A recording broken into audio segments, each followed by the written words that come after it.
Hey y'all, welcome back to my channel, and hello if you are new. Since my last video, I've given birth to a beautiful baby girl and she is thriving wonderfully. I cannot wait for y'all to meet her. I gave birth May 14th, and my birth story and just my pregnancy in general was a little complicated, at least the end anyway. At my 36-week appointment, I got an ultrasound done just to make sure that everything was good, and the tech mentioned that my amniotic fluid was a little low, but that he was going to leave it up to the doctor to decide. So then my doctor did the ultrasound again and determined that it was a little low, but that we were still at a safe level. But to be more comfortable, I was sent out to the hospital that day to do an NST, and that came out good. The nurse said that the baby was very cooperative. Basically, with the NST, they're just checking, I believe it is how the baby's heart reacts to her movements or something like that. I'm not real sure, but everything came out good with that. My doctor had decided that it was best to see me weekly to monitor my amniotic fluid. So at my following appointment, I was 37, already going on to 38 weeks. This was May 12th. So at that appointment, she only finds one pocket with amniotic fluid, and it was measuring 4 or 5 centimeters, which is not good. So she sent me back to a hospital, and they did another NST and ultrasound. And the tech there actually found that I had the 4 pockets had fluid, and in total we were measuring around 14 centimeters. So we were still at a safe zone, but if it would have been the 4 or 5 that the doctor had seen at the office, she told me that she was going to have to deliver me.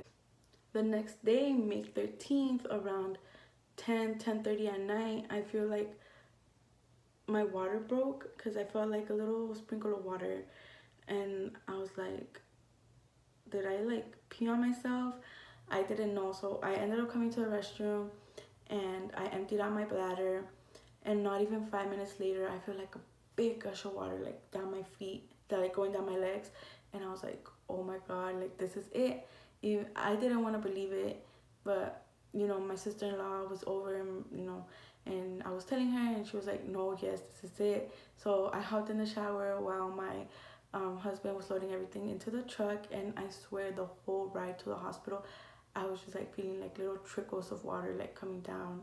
We make it up to the labor and delivery around 11:30, and I start telling the nurse everything, and she tells me to gown up and she's gonna do a test to make sure that it was actually amniotic fluid. And at this point I cannot even open my legs without any fluid coming out. But I get changed, the nurse comes back, and she does they put a Q-tip in, and they're supposed to take fluid out or whatever, and then they dip it in some other liquid and it turns blue if it's amniotic fluid, and if it doesn't turn blue then it was most likely pee. So she comes back and she tells me the test was negative, that it was most likely the baby sitting on my bladder and I could not hold it. And I just look at her like, are you serious?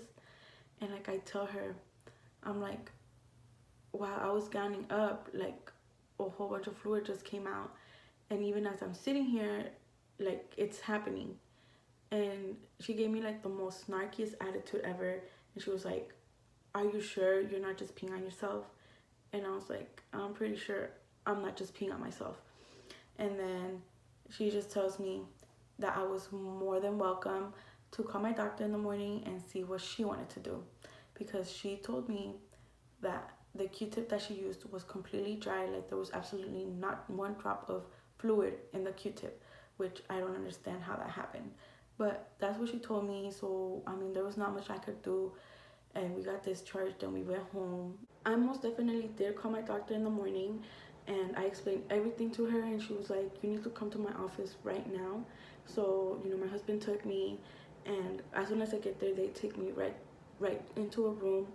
And then I told the doctor everything all over again. She said, oh yeah, she's like, your water broke. That's exactly that's everything that sounds like your water broke. And she was like, I don't even need to do the test on you, the same test that they did at the hospital. She was like, I don't even need to do that test on you. But since the girl that was with her had never done it before, she did it on me, and it automatically turned blue. And she was like, you need to go to the hospital right now, because if this happened since last night, we need to get this baby out just to avoid any infections. but she did mention to me that most likely the test came out positive, because if it was the beginning stages of my water being broken, that could be why it came out negative. But honestly, I don't know. As soon as I got to the hospital, like literally I just gowned up, I got comfortable in the bed, and my contractions started like heavy. And I was like, I couldn't believe it, like I was actually feeling the contractions.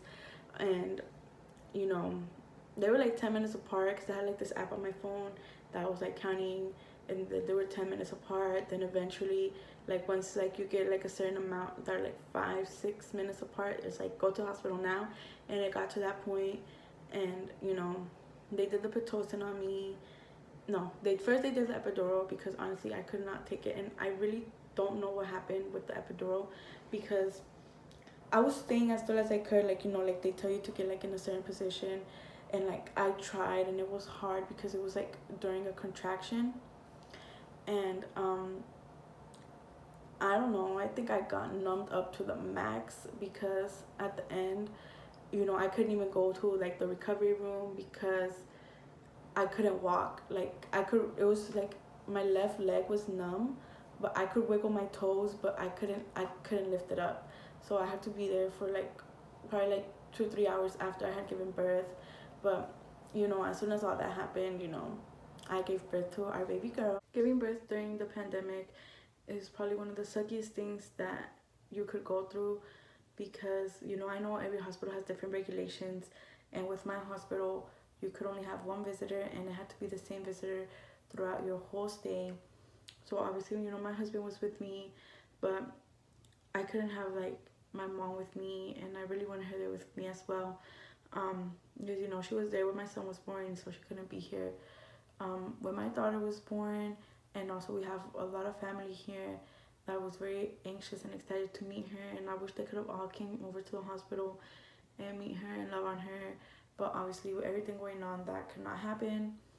So I think that is the hardest thing as someone who is pregnant and going into labor during this pandemic, is that you cannot have all the support that you know that you can have when during such a big change in your life. Which my daughter was 3 weeks old when she got a fever, and the highest reading I got, I believe, was 101.7. And we rushed her to Children's, and they ran multiple tests on her, and the only one that came back positive was coronavirus. I was shocked, scared, just because of everything that you see in the news. You know, I was in disbelief, like how could this happen? None of us had any symptoms. So honestly, we to this day, like, we really don't know like how she could have gotten positive, because you know, obviously I stay at home with my son, my husband works, but you know, he like does everything like before when he gets home, you know, like changes his shirt, washes his hands, or like even hops in the shower before like doing anything. So we really don't know how she got it. But you know, like the doctors, they didn't seem worried. You know, they were like, look, her vitals are excellent, her fever is going down. Like she only got 1 dose of Tylenol, and her fever like went down and didn't come back.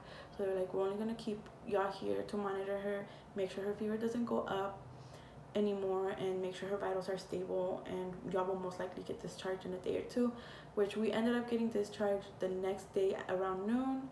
At that point, I was only really worried about my 3-year-old, because he's always all about my daughter, loving her, loving on me and my husband. So you know, I was just praying that like I hope he doesn't get sick, you know, because there's like another, like, what is it called, like a secondary infection, virus, I don't know, that like it does has to deal with the respiratory system, that's like a side effect to coronavirus. And I was just praying that he doesn't get it, and thankfully, you know, he's been good to this day. And you know, so like I said, we got discharged around noon the following day, and we were recommended to not get tested because we didn't have any symptoms. But you know, we treated ourselves as if we were positive, because we were like, if the baby's positive, one of us is positive. So you know, we were quarantined, my daughter and I were quarantined in my room, and my husband and my son stayed in his room, but like obviously I didn't come out because I was my daughter's primary caregiver at that time, so I didn't come out of the room. And you know, um, a 2 days later, I believe, my husband started getting a cough and shortness of breath, and that was pretty much it for him, I believe. And then a few days later, I started my symptoms. I started like with my breathing, like it hurt to breathe like through my nostrils, like my nostrils would burn when I breathed, and then my throat would hurt when I would take a deep breath. That's how it started. And then I ended up getting a fever, headaches, and my fever went away with, I only took 2 Tylenols and my fever and a cold shower, and my fever went away and never came back, thankfully. But I did have headaches for multiple days in a row that would not go away. And then also I lost my ability to taste and smell anything. That only lasted about a week, but that's when I was like, oh, this is real. When like with the food, I was like, I'm probably like tripping, like I don't know. But when it came to the smell, I was like, I know how my perfume smells. I couldn't smell it. And that's when I knew like this is real. But like I said, we did treat ourselves like if we were positive. We stayed at home for the recommended time that my daughter's pediatrician and the pediatrician at the hospital gave us. That's what we stayed quarantined in our room. And then after that, you know, like we were like out, like I had a mask on, like for even to go to sleep. Like I slept with my mask. I did not take it off.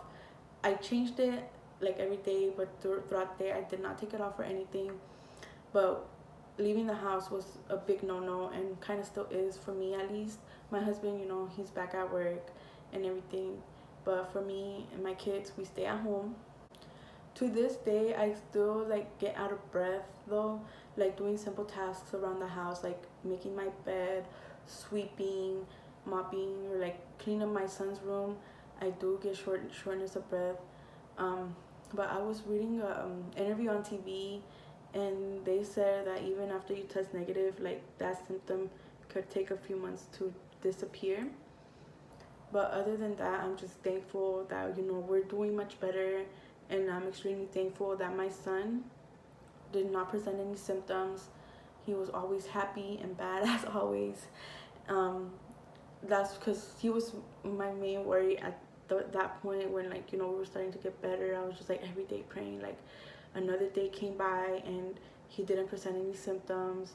Let's keep it up, you know. But we did start getting big. Even before, we were starting a little bit like vitamins, but now like we're big on vitamins, trying to keep our immune system like up and running good. And now we're just getting used to this new norm of, you know, staying 6 feet apart, wearing our masks. Because I did go to Walmart the other day, and it was so weird just seeing everybody with masks. But, you know, it's something that, you know, we have to get used to slowly. We're gonna get used to it, and I feel like this is gonna be a new norm that, you know, unfortunately that's just how it's gonna be. You know, carrying hand sanitizer and just being more cautious with everything, all your surroundings, you know. Like, to me, like that one day that I did go out, I was like, oh man, like just like seeing everything. I don't know, I'll probably get used to it more once and if I do start going out more, but for now it's just like weird. Thank you all so much for watching my story and my experience. I hope this gave you all a little bit more insight on, you know, coronavirus, especially for like the newborns. But if you guys like this video, give this video a thumbs up, and don't forget to subscribe. And I also did make an Instagram to post content on there as well. I will leave the link down below, so go ahead and check it out and follow me on there as well. And I will see you guys in the next video. Bye.